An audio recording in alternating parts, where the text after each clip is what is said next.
Hello everyone, welcome to my channel education point. आज हम 20 अक्टूबर 2025 से बनने वाले सभी महत्वपूर्ण करंट अफेयर्स का एमसीक्यू फॉर्म में रिवीजन करेंगे, जो कि आगामी होने वाले सभी प्रतियोगी परीक्षाओं के लिए महत्वपूर्ण साबित होगा। इसका पीडीएफ हमारे टेलीग्राम चैनल पर अवेलेबल है, जिसका लिंक डिस्क्रिप्शन बॉक्स में दिया हुआ है। तो चलिए स्टार्ट करते हैं। पहले हम कल के करंट अफेयर्स का क्विक रिवीजन कर लेते हैं। कौन से पूर्व राजनीतिक नेता माइक्रोसॉफ्ट और एआई स्टार्टअप एंथ्रोपिक में वरिष्ठ सलाहकार के रूप में शामिल हुए हैं? ऋषि सुनक। किसे अंतर्राष्ट्रीय मुद्रा कोष का प्रथम उप प्रबंध निदेशक नियुक्त किया गया है? डैन कार्टज। भारत में सबसे ज़्यादा यूपीआई ट्रांजैक्शन करने वाला राज्य कौन बन गया है? तेलंगाना।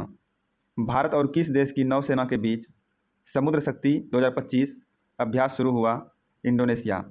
हाल ही में ऑस्कर विजेता भारतीय संगीतज्ञ ए.आर. रहमान ने सीक्रेट माउंटेन बैंड लॉन्च करने के लिए किसके साथ साझेदारी की है?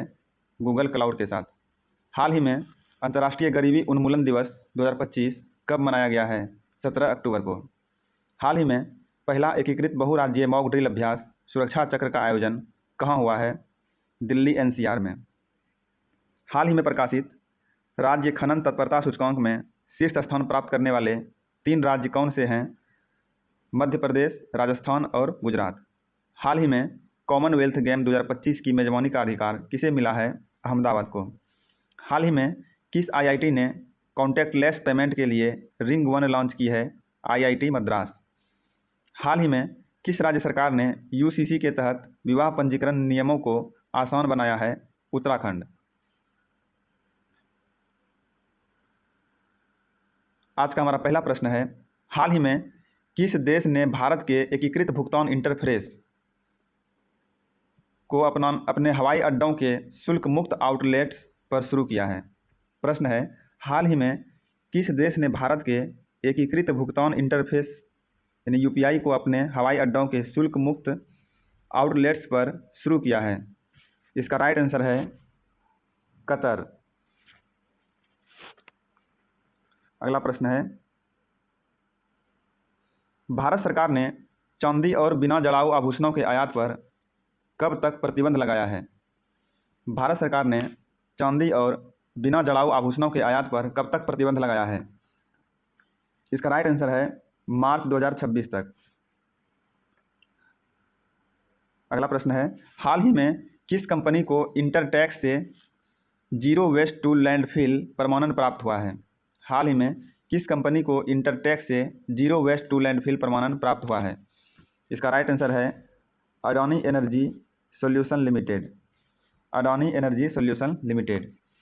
अगला प्रश्न है, अल्फा टॉक्सिन की चिंताओं के कारण किस देश ने भारतीय मूंगफली का आयात निलंबित कर दिया है? प्रश्न है, एफ्लाटॉक्सिन की चिंताओं के कारण किस देश ने भारतीय मूंगफली का आयात निलंबित कर दिया है? इसका राइट आंसर है इंडोनेशिया। हाल ही में एल्फाटॉक्सिन की चिंताओं के कारण इंडोनेशिया ने भारतीय मूंगफली का आयात निलंबित कर दिया है। अगला प्रश्न है, भारत अपनी पहली निजी सोने की खादान कहाँ स्थापित करेगा? भारत अपनी पहली निजी सोने की खादान कहाँ स्थापित करेगा? इसका राइट आंसर है जोन्नागिरी, आंध्र प्रदेश। जोन्नागिरी जो कि आंध्र प्रदेश है, वहाँ पर भारत अपनी पहली निजी सोने की खादान स्थापित करेगा। अगला प्रश्न है,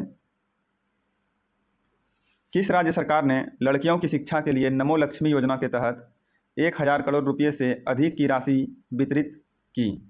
प्रश्न है, किस राज्य सरकार ने लड़कियों की शिक्षा के लिए नमो लक्ष्मी योजना के तहत 1000 करोड़ रुपये से अधिक की राशि वितरित की? इसका राइट आंसर है गुजरात। अगला प्रश्न है, नेपाल के नए अटॉर्नी जनरल के रूप में किसे नियुक्त किया गया है? नेपाल के नए अटॉर्नी जनरल के रूप में किसे नियुक्त किया गया है? इसका राइट आंसर है सविता भंडारी। सविता भंडारी को नेपाल का नया अटॉर्नी जनरल बनाया गया है। अगला प्रश्न है, डिएगो गार्सिया के पास एक उपग्रह ट्रैकिंग संचार केंद्र स्थापित करने के लिए किन 2 देशों ने समझौते पर हस्ताक्षर किए? प्रश्न है, डिएगो गार्सिया के पास एक उपग्रह ट्रैकिंग और संचार केंद्र स्थापित करने के लिए किन दो देशों ने समझौते पर हस्ताक्षर किए? इसका राइट आंसर है भारत और मॉरिशस। भारत और मॉरिशस ने हाल ही में डिएगो गार्सिया के पास उपग्रह ट्रैकिंग और संचार केंद्र स्थापित करने के लिए एक समझौता पर हस्ताक्षर किया है। अगला प्रश्न है,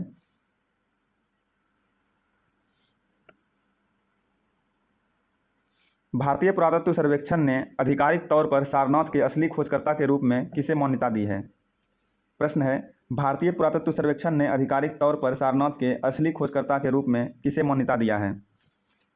इसका राइट आंसर है बाबू जगत सिंह। हाल ही में भारतीय पुरातत्व सर्वेक्षण ने आधिकारिक तौर पर सारनाथ के असली खोजकर्ता के रूप में बाबू जगत सिंह को मान्यता दी है। आज का हमारा लास्ट प्रश्न है,